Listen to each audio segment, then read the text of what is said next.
Hablemos de la capacidad residual y de cuándo una entidad estatal va a exigirme presentar capacidad residual para participar en un proceso licitatorio. Sí, así como lo estoy diciendo, no siempre me lo pueden exigir, no siempre va a aplicar. Quédate en este video y hablemos específicamente de la capacidad residual.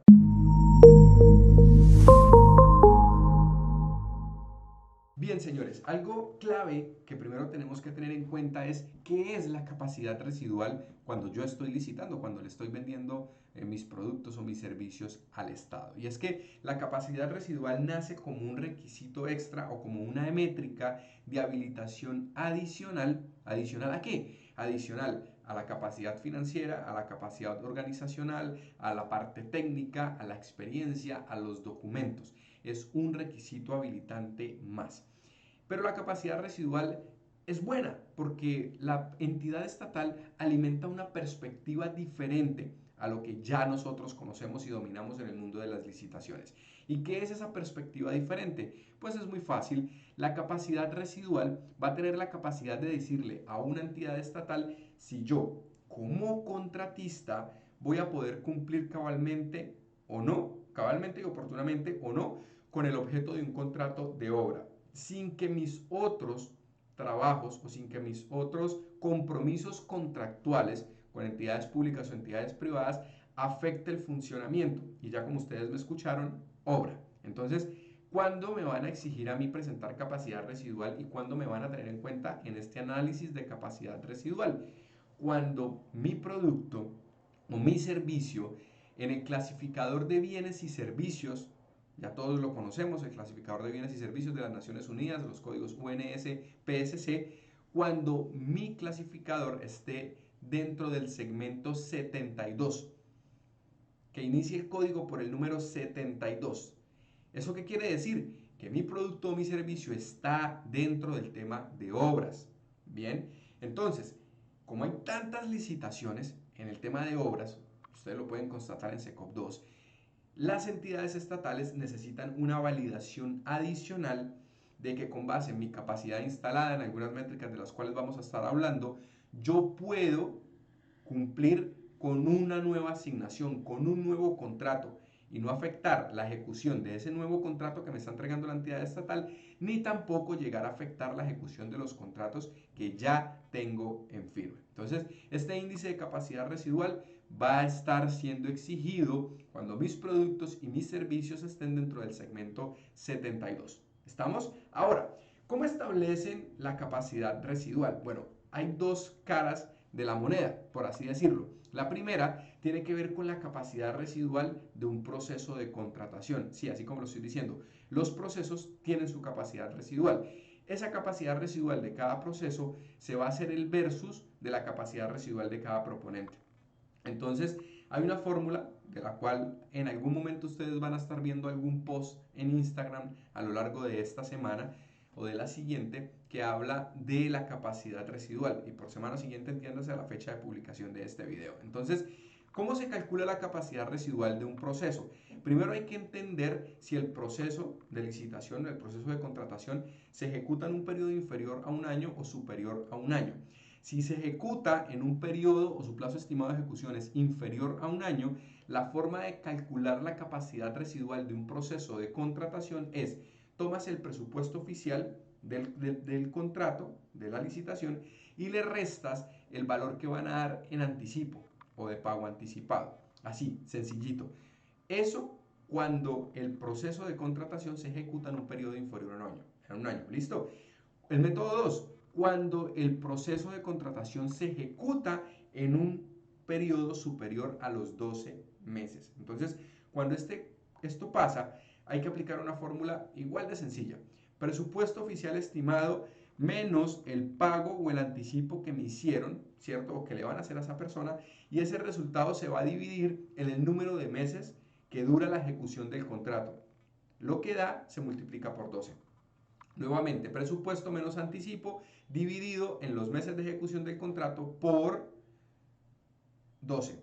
Con eso tenemos la capacidad residual, ¿cierto?, del proceso licitatorio. Ahora, la capacidad residual del proponente. Esta capacidad residual del proponente Se evalúa con base en la experiencia, con base en la capacidad financiera y con base en la capacidad técnica.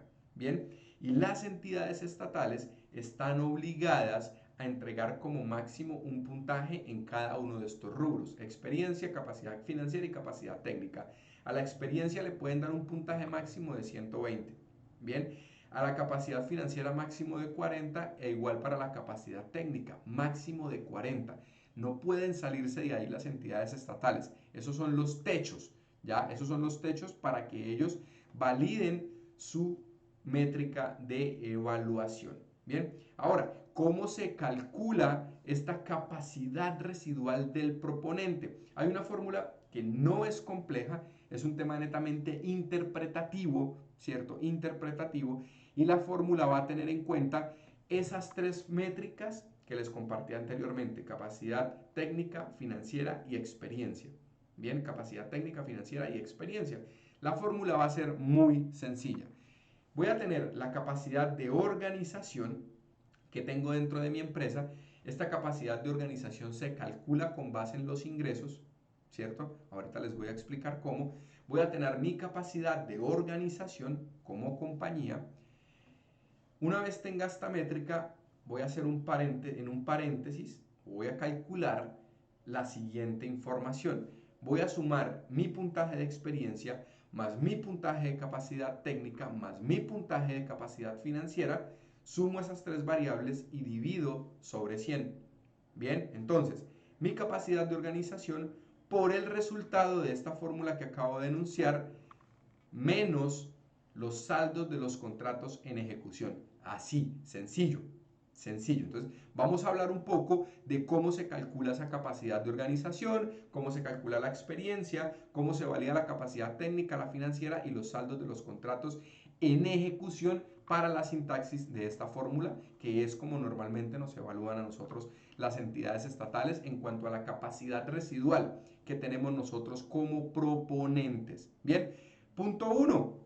Primer componente, capacidad de organización. Entonces, aquí hay un incentivo para MIPYMES. En esta capacidad de organización vamos a tener tres tipos de situaciones para calcularla. Las empresas que tienen 5 años o más de estar funcionando, las empresas que tienen entre 1 y 5 años de estar funcionando o tienen ingresos registrados entre 1 y 5 años, o las empresas que tienen menos de un año de estar funcionando. Bien, cuando tiene una empresa más de 5 años, se toman los ingresos operacionales de cada uno de esos años. Bien, y con base en esos ingresos operacionales de los últimos 5 años, su capacidad de organización va a ser igual al ingreso más alto en ese periodo de los 5 años. Año 1, 100 millones, año 2, 200, año 3, 300, año 4, 400, año 5, 500. ¿Cuál es la más alta de todas estas? 500 millones. Entonces, en el caso de que tu empresa tenga 5 años o más de estar funcionando, vas a tener en cuenta los ingresos operacionales de cada uno de estos años. Ese para el primer caso. Segundo caso, la capacidad de organización cuando una empresa tiene entre 1 y 5 años. ¿Qué pasa cuando tiene entre 1 y 5 años? Se van a tomar la cantidad de años que se tengan, un año de información, 2 años, 3 años, se toman sus ingresos operacionales, ¿cierto? Y se va a tomar el más alto de los periodos que se tengan, sean 2, sean 3 o sean 4. Bien, y cuando la empresa tiene menos de un año de estar funcionando, aplica un incentivo para las MIPYMES. ¿Y el incentivo cuál es? Que automáticamente, al tener menos de un año, su capacidad de organización es de $125,000. ¿Ya? Sí, está en dólares, lo sé. Para convertirlo a pesos colombianos, el Ministerio de Comercio, Industria y Turismo cada 2 años define una tasa de cambio para efectos de este umbral del beneficio de MIPYMES. Tenemos una TRM vigente hasta 31 de diciembre del 2023 que ronda los 3.658 pesos con 38 centavos. Es decir, los $125,000 son 457.297.264. Entonces, si tu empresa tiene menos de un año de estar legalmente constituida, tu capacidad de organización va a ser esta: $125,000 a la tasa de cambio que te he expresado hace un tiempo atrás. Bien, ahora, en ese paréntesis, recuerdas que te dije, sumamos el puntaje de experiencia, el puntaje de capacidad técnica y el puntaje de capacidad financiera. Vamos con la experiencia, fácil y sencillo. ¿Qué tengo que hacer? Necesito conocer el valor total de mi experiencia en los contratos que figuran en el registro único de proponentes. Ese valor lo divido en el presupuesto del proceso al que estoy apuntándome. Cuando el valor oscila entre 0 y 3, mi puntaje es de 60. Cuando está entre 3 y 6, mi puntaje es de 80. Cuando está entre 6 y 10, mi puntaje es de 100. Cuando es mayor a 10 o igual a 10, mi puntaje es de 120. Ese es más o menos como el estándar que se tiene establecido. Bien, ahora, ¿cómo se calcula mi capacidad técnica? Mi capacidad técnica va a ser exactamente igual a la cantidad de profesionales y de socios dentro de mi empresa que estén relacionados con el tema de obras. Llámense arquitectos, llámense ingenieros, llámense geólogos, ¿sí? Que estén relacionados con el tema de obras. Cuando el número que resulta de profesionales está entre 1 y 5, mi puntaje es de 20, entre 6 y 10 mi puntaje es de 30 y de 11 en adelante mi puntaje es de 40. Es muy sencilla la métrica, si la vamos simplificando por partes, tal cual como lo estoy haciendo con ustedes en este momento. Ahora la capacidad financiera es igual al índice de liquidez, activo corriente sobre pasivo corriente, y ahí ya tenemos nuestro índice de liquidez. Cuando está por debajo o es menor o igual a 0.50, puntaje de 20. Cuando está entre 0.5 y 0.75, puntaje de 25. Cuando está entre 0.75 y 1, puntaje de 30, entre 1 y 1.50, puntaje de 35, y cuando la liquidez es mayor a 1.5, tengo ya un puntaje de 40. Bien, tenemos las tres escalas de los puntajes con los que se calcula la capacidad técnica, la capacidad financiera y la capacidad de experiencia, o la experiencia, capacidad técnica y capacidad financiera. Los tres se suman y se dividen en 100. Ya conocemos cuál es nuestra capacidad de organización con base en nuestros ingresos, y cada una de las tres instancias, ese resultado lo valido bajo la fórmula que expliqué en el inicio. Entonces, capacidad organizacional por el resultado de experiencia, de puntaje, más el puntaje de capacidad financiera, más el puntaje de capacidad técnica sobre 100. Capacidad de organización multiplicado por eso, menos los saldos de los contratos en ejecución. Entonces, ¿qué tengo que hacer para calcular esos saldos de contratos en ejecución? Tengo que enlistar absolutamente todo, los contratos que estoy ejecutando en este momento y que se terminan de cumplir en el siguiente año.